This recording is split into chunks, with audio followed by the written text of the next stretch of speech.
Hello everyone and welcome back to another video from AI Basics. In this video, I'm going to show you how to log out from your account on your TABNINE account. So let's get started right away. First of all, open up your web browser and then in the address bar type in tabnine.com and press enter.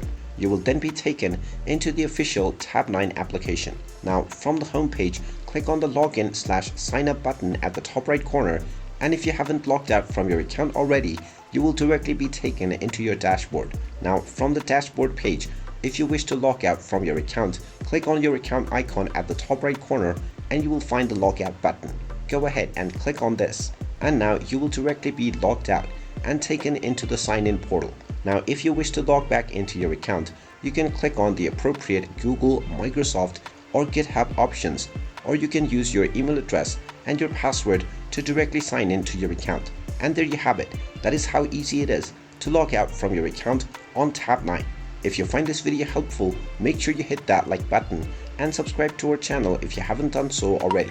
Also ring that notification bell to never miss another update from us. Thank you for watching and I will see you again in the next video.